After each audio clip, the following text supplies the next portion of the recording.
오늘도 귀하게 아침 기도 이렇게 많이 나오셔서 함께 기도해 주셔서 감사합니다.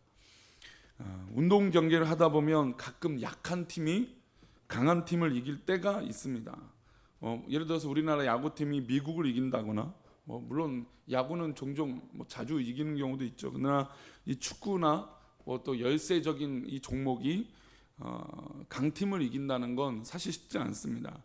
물론 우리가 응원을 해서 이기기를 바라고 또 가끔 이기기도 하니까 그래서 참 재밌기도 하고 하는 것이 바로 스포츠의 의미일 것입니다.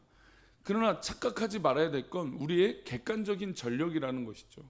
우리의 객관적인 전력이 우리 약팀인데, 예를 들어서 축구가 약팀인데 정말 늘 강팀을 이길 수 있을 것 같은 그런 이 전력이 아니라는 것이죠. 실제로 경기가 이긴 적이 있더라도 그것을 계속 이길 수는 없다는 것입니다.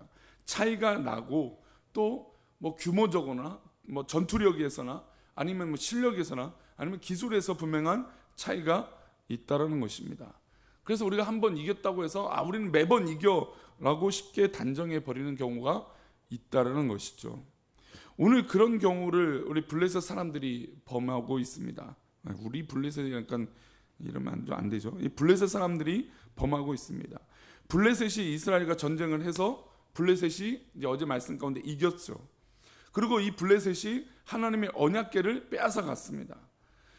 하나님은 형상이 없는 분이시고 하나님은 어떤 그런 만들어진 존재도 아닌 것을 우리 모두 다 알고 있습니다. 하지만 이스라엘 군대들은 이 하나님의 언약궤를 앞장 세워서 이 언약궤만 있으면 이 블레셋과 싸워서 이길 줄 알았는데, 언약궤가 없을 때는 4천 명이 죽었지만 언약궤를 앞서고 싸웠더니 오히려 3만 명이 죽게 되는 참혹한 전쟁의 패배가 이스라엘 백성들 가운데 있었습니다. 이스라엘 군대는 패하고 제사장 홈리와 비느하스는 죽임을 당하고 백성들은 흩어지고 하나님의 언약궤만 남았습니다. 그래서 블레셋 군대는 하나님의 언약궤를 전리품으로 가져오게 되죠. 그래서 블레셋 사람들의 입장에서 보면 하나님의 언약궤는 대단한 신물이었고 대단한 전리품이었습니다. 그래서 하나님의 언약궤를 그들의 신전인 어디로 데려오겠냐면 다곤의 신전의 전리품으로 두게 됩니다. 왜 그랬냐면 이 고대의 전쟁은 그 나라의 어떤 그 민족의 신들과 신과, 그러니까 신과 신과의 싸움이라고 생각을 했던 것이죠. 그래서 전쟁에 이기면 우리가 믿고 있는 신이 이겼다라고 생각을 한다는 것입니다. 그래서 이 블레셋 이 민족이, 이 족속이 이스라엘 민족과 이기고 나서 저 이스라엘 민족의 신인 하나님, 그것을 상징하는 그 언약궤를 가지고 오면 자기들이 완전히 이겼다라고 생각을 했던 것입니다. 그래서 그 언약궤를 다곤의 신전에 두면서 이건 우리 말도 안 되는 하급신이다, 우리는 우리의 신이 이긴 것이다 라고 여겼다라는 것입니다. 그런데 이것은 블레셋의 큰 착각이죠. 그들은 하나님을 이긴 것으로 여겼지만 하나님을 떠나 있던 이스라엘 민족을 이겼던 것이지 하나님을 이긴 적이 아니라는 것입니다. 하나님이 진 것이 아니라는 것이죠. 이스라엘 민족이 언약궤를 우상으로 만들고 하나님 앞에 모여 예배하지 않았고 하나님 앞에 온전한 회개를 하지 않았기 때문에 결국 이스라엘 민족이 패한 것이지 하나님이 진 것이 아니라는 것입니다. 이스라엘이 하나님을 떠났기 때문에 이런 일들이 벌어진 것을 이 블레셋 사람들이 알 리가 없었다는 것입니다. 하나님은 신성 모독을 일삼는 이 블레셋을 가만히 보고 계시지 않았다는 것입니다.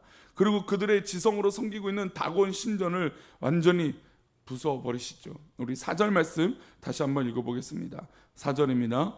그 이튿날 아침에 그들에게 일찍이 일어나 본즉 다곤이 여호와의 궤 앞에서 또다시 엎드러져 얼굴이 땅에 닿았고 그 머리와 두 손목은 끊어져 문지방에 있고 다곤의 몸뚱이만 남았더라. 자, 이 다곤 신전 안에 벌어지는 일이 분명히 그 전에도 일이 있어서 다곤 신전을, 이 다곤 신상을 제대로 놨뒀는데 그 다음날 또 보니까 언약궤 앞에 또다시 엎드러져 있었다는 것이죠.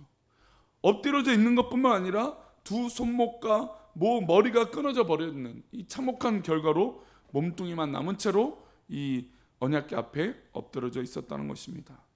그래서 블레셋 사람들이 경악했죠. 어떻게 이런 일이 일어난가, 얼마나 이들이 두려웠겠습니까? 우연히 일어난 일인지 하나님께서 이렇게 하신 것인지 여호와의 언약궤가 이것에 들어오고 난 이후에 생겨난 일이기 때문에 그들은 두려웠다는 것이죠.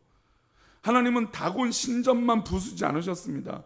사람들에게 종기가 나게 하셔서 이상한 돌림병이 일어나게 하셨습니다. 우리 6절 말씀 읽어보겠습니다. 여호와의 손이 아스돗 사람에게 엄중히 더하사 독한 종기의 재앙으로 아스돗과 그 지역을 쳐서 망하게 하니, 자, 독한 종기의 재앙으로 아스돗과 그 지역을 쳐서 망하게 했다는 것입니다. 하나님의 언약궤가 또 그것을 우습게 봤던 이 블레셋의 어려움이 일어나게 된 것입니다. 하나님께서 아스돗 사람들에게 종기가 나게 하셔서 망하게 하셨습니다. 아스돗 사람들이 블레셋의 방백들을 불러 모읍니다. 블레셋은 오부적 연합체로 이루어진 방백의 국가여서 이 모든 이 주변의 방백들, 자기의 형제 국가라고 생각했던 민족들을 불러 모아 드립니다. 그리고 아스돗의 재앙을 가져온 언약궤를 어디로 보냈냐면 가드로 보내게 돼요. 근데 가드도 어떻게 했을까요? 하나님께서 치셨죠. 그래서 이들이 또 어디로 보냈냐면 에브론으로 보냅니다. 근데 에브론도 어떻게 하셨을까요? 하나님께서 에브론도 치셨습니다. 이제 블레셋은 패닉 상태에 빠진 것이죠. 다곤 신전이 놔뒀더니 다곤 신이 엎드리고, 또 이 블레셋 사람들이 종기가 나고, 가드도 보냈더니 가드도 문제가 생기고, 에브론에 보냈더니 에브론도 문제가 생겼습니다. 하나님이 패배한 것이 아닌데 하나님이 졌다고 생각했던 이 신성모독한 이 민족들이 하나님 앞에 몇 배의 고통으로 하나님께서 갚으신 것을 알기 시작하게 되었다는 것입니다. 오늘 이 시대 교회는 많은 사람들이 지탄의 대상이 되고 있습니다. 사실 우리 교회도 지탄의 대상이 되고 있죠. 교회를 또 때로는 그런 의미에서 어떤 요즘 뉴스 나오는 건 이제 교회를 사유화하려고 하는, 교회가 왜 개인의 것이냐. 그러면 실제로 소위 말하는 그 세습이라고 하는 단어가 이 교회 안에 다른 단어가 좀 필요하긴 하지만, 어쨌든 우리가 생각하는 그 세습, 우리 합동 측은 세습이 허용이 되어 있습니다. 아직 법제화가 안 돼 있죠. 통합 측은 세습이 법제화가 되어 있습니다. 여러 가지 이유가 있죠. 합동 측은 세습이 아직 법제화가 되지 않은 이유는 아직 이 문제가 해결되지 않았기 때문이죠. 예를 들어서 보충적인 법들이 세워야 되는데, 제가 일전에도 얘기 드렸던 것 같네요. 그 작은 교회, 예를 들어서 농어촌 교회, 거기는 이제 담임 목사님의 아버님이 돌아가시게 되면 거기는 그 70세 은퇴도 없죠. 그러니까 계속 그 어려운 그 자그마한 교회를 운영하고 계신데 후임자가 없단 말이에요. 후임자가 없다 보니까 어떻게 해요? 자식이 그 교회를 물러받아서 이제 목회를 했으면 좋겠다. 다른 대안이 없으니까. 그런 보충 법안이 아직 왜 안 하는 건지 못 하는 건지 모르겠지만 그런 법이 없어서 합동 측은 아직 이 세습 방지법이 없어요. 근데 어쨌든 이 세습 방지법이라고 했을 때 사실 교회가 아니라 어디서 더 손가락질합니까? 세상에서 손가락질하죠. 어떻게 교회가 그러냐? 교회가 왜 사유하냐? 그러면 세상 사람들도 교회가 개인의 것이 아니라고 얘기하는 것이죠. 사유하지 말아라 막 이러면서 세상 사람들 손가락질합니다. 그러면 역설적으로 지금 우리 꿈꾸는 누구 개인의 것입니까? 아니에요. 사유가 된 게 아니에요. 그래서 공공법인으로 인정해 달라는 것이죠. 근데 그게 법이 없어요. 그래서 코에 걸면 코걸이고 귀에 걸면 귀걸이가 돼버리는, 이게 너무나 웃긴 거예요. 우리 교회는 사유화가 아니어서, 교회는 사유화가 아닐 거니까, 개인의 것이 아니니까 개인의 것이 아닌 것으로 인정해 달라고 보상을 해달라는데, 지금 보상은 개인의 것으로 취급해 버린단 말이죠. 게다가 중토위에서 우리 교회를 평가한 금액은 말 그대로 28억 얼마였으면 30억입니다. 근데 거기에는 성물도 들어가지 않고 교회가 교회로서 운영되는 그런 운영되는 것들도 인정이 전혀 안 돼요.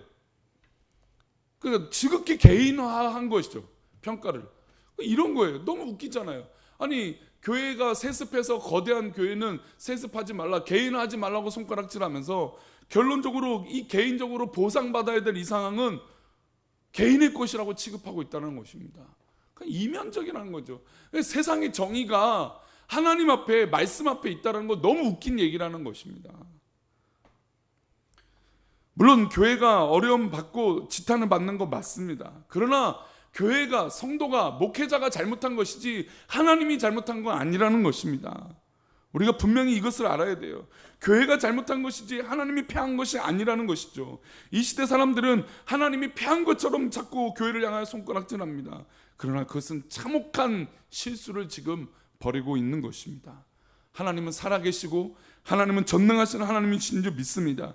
지금 하나님께서 우리에게 시간을 주시고 길을 열어주시고 기회를 주시는 것이지 착각하면 안 되는 것입니다. 하나님의 심판이 임하지 않았다고 내가 잘하고 있구나 착각하면 안 된다는 것이죠. 이 블레셋 사람들은 이런 착각 속에 있었던 것입니다. 자기가 언약궤를 이걸 갖고 오면 우리는 하나님을 이겼어 라고 생각했지만 그것은 착각인 것입니다. 우리는 기억해야 됩니다. 하나님이 잘못한 것이 아니라 교회가 목회자가 잘못한 것이죠. 하나님의 이름이 이렇게 수치를 당하고 있다는 것은 교회가 다시 한번 깨어 있어야 될 줄 믿습니다. 그게 바로 어웨이킹이에요. 깨어나라, 각성하라는 것이죠. 이게 부흥이에요. 또 다른 부흥의 말, 요즘 그것을 우리 시대 가운데 외치고 있습니다.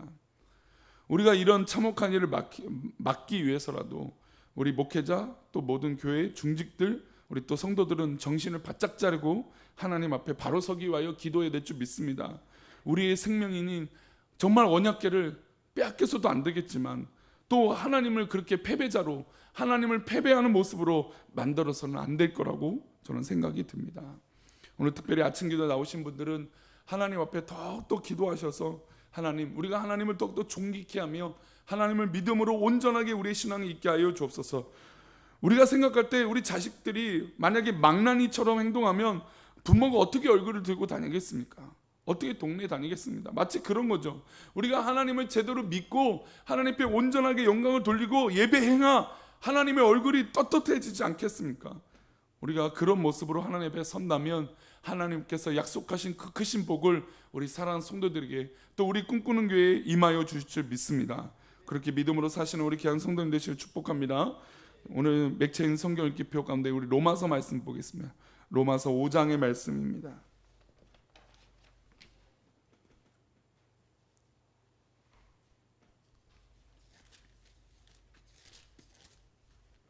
신약 244면입니다.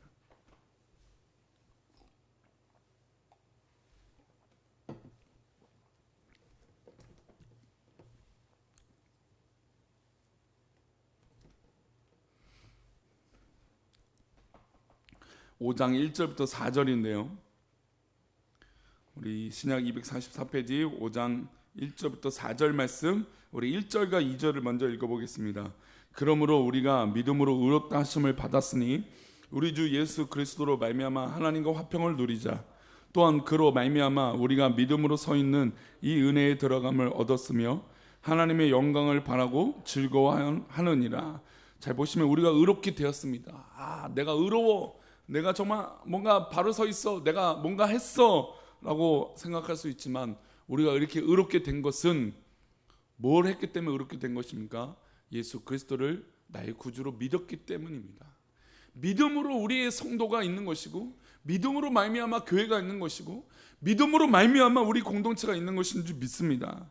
그래서 믿음이 있는 그 성도에게 요구하는 것이 우리 주 예수 그리스도로 말미암아 하나님과 화평을 누리자는 것이죠. 즉 하나님과 화평하고 하나님과 즐겁게 지낼 수 있는 건 우리의 믿음으로 가능하다는 것입니다.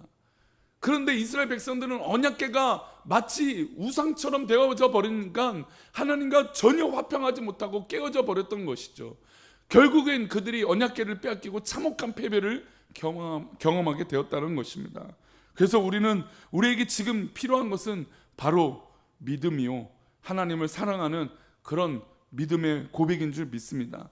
2절 말씀 봅니까? 또한 그로 말미암아 우리가 믿음으로 서 있는 이 은혜에 들어감을 얻었으며 하나님의 영광을 바라고 즐거워하느냐. 그로 말미암아, 예수 그리스도로 말미암아 우리의 삶이 조건이 되어져야 된다는 것입니다. 우리의 삶이 살아가는 모든 결과, 과정, 모든 원인 다 예수 그리스도로 말미암아가 될 때 우리가 은혜에 들어갈 수 있다는 것입니다. 우리 사랑하는 성도님들, 예수 그리스도로 말미암아 은혜에 들어가시를 축복합니다.